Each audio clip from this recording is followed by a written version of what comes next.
People will do all sorts of things for some attention. Whether it's flashing riches on social media, being the class clown, or just being a performer, sometimes all people want is your attention. But there are some more extreme ways that people have demanded attention throughout time, and especially in the past 100 years. In the age of catfishing, extreme attention seeking, and the ability to go viral with 2 words, cases like the one I'm about to tell you are becoming less shocking. While they may be becoming the norm, this case is one which will turn your stomach with rage. Hey guys, it's Freaky Informer, and today I'm covering a case of Munchausen by internet. This case will have depictions of cancer and other medical teams, so if that's something that upsets you, I'm afraid this video isn't for you. Thanks for your support, and be sure to let me know your thoughts in the comments. On the 14th of May 2001, the internet was ripped apart by some awful news. Kaycee Nicole, a teenage girl with quite a level of fame, died tragically from an aneurysm. Over 2 million people had visited Kaycee's blog to give her support and to look to her as a symbol of hope. The teenager had been battling leukemia over the course of several years, documenting her struggle with the illness at every high and low.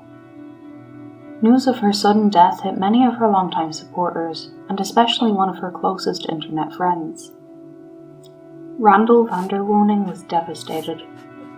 He and Kaycee had become fast friends over the course of 2 years. With his support, she had been able to get through many tough and terrifying days. They had met in a chat room in 2000 and messaged each other every day until that fateful day in 2001. Randall's grief was profound. His beloved friend Kaycee had died the day before he was meant to visit her, from an aneurysm which was completely unrelated to the leukemia which she was battling. Randall knew that in April of 2001, the month before Kaycee died, the doctors had told Randall's dear friend that her liver was failing. So did everyone who reads her blog. Gifts and cards from hundreds of people were being sent to Kaycee in the mail, from well wishes to get well soon messages. Everyone wanted to give back to the girl who gave them hope, who was so brave in the face of adversity. But this is where the story takes a disgusting twist. Kaycee Nicole Swenson did not exist. There was no 19-year-old girl posting updates on doctor's visits, hospitalizations, and general illness irritations. There was no cancer patient behind the private messages and receiving the gifts showered upon her in well wishes. Let's go back to 1998 when Kaycee's first recorded online appearance came about. Then 13-year-old Kelly Jo Swenson and a group of her friends were bored after school one day and decided to create an older sister-style persona for Kelly Jo. The group decided on the name Kaycee Nicole Swenson and took some photos from the profile of a high schooler from their town. The basketball player whose pictures were being used had no idea that this was happening. While Kelly Jo and her friends never did anything beyond create Kaycee Nicole's profile, which only consisted of name and photo, Kelly Jo's mother, Debbie Swenson, took a fascination to the falsified girl. Rather than deleting the profile or outing it as fake, the then 25-year-old woman adopted her persona and began to pretend to be Kaycee Nicole. Even in this period of time in 1999, people were fully convinced of Kaycee's existence. Her college club site profile took root, and Kaycee, who was of course actually Debbie, began networking with other users, as well as the staff administrators of the website. In fact, Kaycee volunteered to do some administrative work on the website, as well as sending gifts to those employed by the webpage. In the early days of the internet, no one would suspect that Kaycee was a catfish. Even the newspapers were convinced that the high school senior was a genuine person. In August of 2000, an article by the New York Times titled, "For the New College BMOC, M is for Machine," Kaycee gave an interview. Debbie, posing as Kaycee over the phone, told the New York Times that Kaycee was in senior year in Wichita, Kansas. She went on to talk all about how she would be attending classes at the University of California at San Diego in September that year. Of course, Kaycee would not be attending college that semester because she did not exist. Debbie had to come up with a game plan fast because quite a few people from the college club site were very excited to finally meet Kaycee that year, after a year of chatting and being friendly. What could prevent someone from leaving the state, and even their home? This is where Randall van der Woning got dragged into Debbie/Kaycee's web of lies. In private messages that year, Kaycee revealed her cancer diagnosis to Randall. She told the teen that she had previously suffered with the disease and that she was in remission. Sometime later, in another direct message, Kaycee revealed that the cancer had made a violent comeback. Randall was upset and sympathetic. The boy offered to set Kaycee up her own hosting site so that she could blog about her illness and how daily life affected her as she went through treatment and fought for her life. In August of 2000, van der Woning and Swenson started the blog, which was titled Living Colors. Within the blog, Kaycee wrote in extremely graphic detail the experiences of a cancer patient. Despite the disturbing attention to detail, the blog's wording had a positive one. The first entry reads as follows: "I'm beginning a new exciting journey into my survival. I want to win. I want to fight to the finish." Of course, as a supposed cancer patient, Kaycee was sometimes much too weak to update the blog herself. In times such as these, her mother, Debbie, took over on the blog posts. Here's an example of one such post, in which Kaycee is supposedly hospitalized. "I told her I loved her and everything was going to be alright. She was told not to talk or move around. Green glassy eyes looked at me as blood trickles out of her mouth. The urge to hold her as I had when she was a child was fierce." These heartbreaking paragraphs were updated almost every day for 2 years. That is, until Randall was informed by Kaycee that her liver was failing. Randall was extremely upset. He didn't want to lose his friend, especially when he'd never gotten to meet her in real life. Van der Woning begged Kaycee to allow him to visit her. The girl informed Randall that he was welcome to visit her, but she was taking a trip to see the ocean for the last time. Of course, this is when Kaycee suddenly died. Randall received a call on May 15th, 2001 from Kaycee's mother. Debbie Swenson sobbed on the phone as she recounted the tale of Kaycee's death the night prior.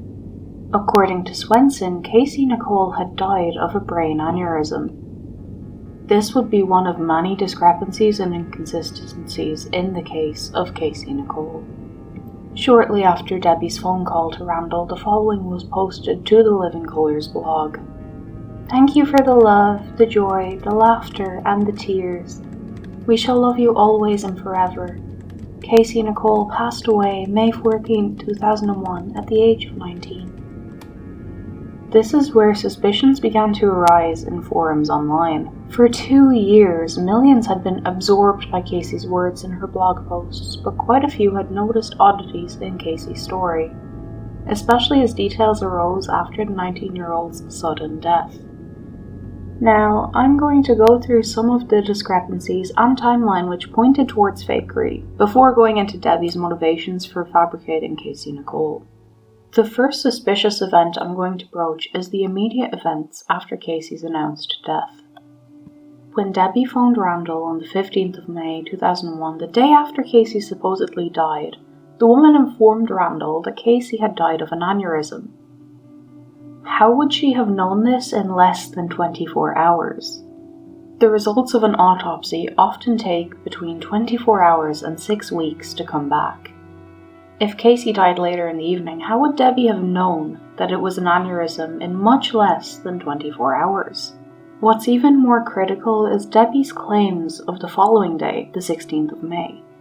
This would have been only 2 days after Kaycee's death, but Debbie claimed that by the 16th, Kaycee had already had a funerary procession and had already been cremated. It's customary in most countries, America included, to have the funeral 3 days after a person's death. Even if that timeline cannot be disputed, other claims cannot. There was absolutely no obituary for Kaycee Nicole listed on any newspaper or webpage associated with the town of Wichita, Kansas. In fact, when others contacted several people in the town, no one had heard of the supposed basketball superstar in their town, and they certainly didn't know of anyone who had recently died by that or any similar name. Then, sleuths began to go through Kaycee's blog posts, poking holes in certain things that were said by Kaycee. The inconsistencies vary from the doctor telling Kaycee that there was no cancer detected when she was in remission, which is something doctors do not say, to misinforming millions on how a marrow transplant works. Surely someone who is undergoing treatment for leukemia would have a basic but correct understanding of how a marrow transplant is performed. Even outside of the medical specifics, some other suspicious happenings added to the questions of Kaycee's existence. As I previously mentioned, lots of people had previously sent gifts and get well soon cards to Kaycee. After Kaycee's death, Debbie announced that their P.O. box had been closed and that no one was to send Debbie anything. Someone took the time to edit through 2 years' worth of blog posts where they deleted all references to sending get well presents, her Amazon.com wishlist, her PayPal donation page, and changed the text and prices of her merchandise on her Cafe Press site to no profit. Pressure mounted for Debbie to explain these inconsistencies and other slip-ups made in the blog posts. Eventually, the woman posted a public statement admitting that Kaycee had never existed. Here's some of her blog post from May 19th, 4 days after Debbie killed off her fictional character. "I chose their voices as one rather than 3 separately," she said. "I wrote their thoughts, their humorous sides, their struggles, their fears." The they described in this post are 3 friends of Debbie's who she claimed to have lost to cancer. While this could have been an actual motivation, I still have some theories on why it is that Debbie chose to pretend to be a terminally ill teen and encourage hundreds of gifts and donations from her readers. Those familiar with the Gypsy Rose Blanchard case will have an idea of what my primary theory on Debbie's motivations were. While this case was considered to be the first case of Munchausen by internet, it's important to consider the fact that every aspect of this case is covered by 3 types of Munchausen syndrome. The syndrome itself, as well as Munchausen by internet and Munchausen by proxy. Munchausen syndrome is a factitious disorder wherein an individual who has the disorder seeks affection and attempts to garner sympathy in an extreme manner. In its default, Munchausen syndrome is often characterized by those with the disorder harming themselves or applying bandages and makeup to themselves to seem injured. Those with this form of the disorder seek sympathetic comments and thrive off of the feeling of care given to them by outside observers. Munchausen by internet is when someone fakes terrible events and other forms of misfortune online to receive comments and messages that offer sympathy and check in on you. In its simplest form, Munchausen by internet could be that one person you know who checks in at a hospital on Facebook and ignores all of the "You okay, hun?" comments. Lastly, we have Munchausen by proxy. This is the form of Munchausen that Gypsy Rose Blanchard's mother had. As you may have known or guessed, individuals with this form of the factitious disorder pretend that somebody who is dependent on them has a severe disorder or disease which causes great strain on that person. Obviously, the person in the Munchausen-affected individual's care has to not actually have disorder or disease for the carer to have a factitious disorder such as this.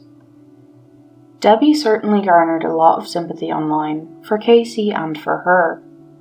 The majority of the solace was directed at Kaycee, but when Kaycee was the most sick, the comments were directed to Debbie. This could fulfill any form of the factitious disorder that is Munchausen syndrome. Another possibility is that Debbie felt a disconnect from her own daughter, Kelly Jo, who was 14 at the time of Debbie adopting the persona of Kaycee. Perhaps Debbie invented a new daughter for herself to be close to because her own daughter started to lose interest in her as teenagers tend to do. The last theory is perhaps the worst. It's entirely possible that Debbie fabricated Kaycee's profile in order to receive gifts and donations. Is it possible that the woman was callous enough to commit the crime of fraud for cash and Amazon packages? The Kansas police were informed that Debbie Swenson was committing fraud through the medium of the internet. After reviewing the case, the Kansas PD decided that Debbie's crimes were a serious enough offense to be passed over to the FBI. The FBI accepted the case but never pursued it. In the end, Debbie did not have charges pressed against her, but her name was dragged through the mud as it spread like wildfire that this woman could be cold enough to pretend to be someone terminally ill with a serious disease for no apparent reason. There is no longer any trace of Debbie Swenson on the internet, or indeed a Kaycee Nicole. There is no profile credited to Debbie, and her last updated email address and phone number have long since been changed. All that's left is a legacy to early purveyors of the internet. Don't believe everything you read. That's it for this week's Callous Crime episode, all about the criminal offence of Debbie Swenson. I hope you enjoyed the episode. There's a cancer-related charity and petition in the description for you to support. Please consider doing so. Thanks for watching and learning about this case. Stay freaky, stay informed. It may save your life.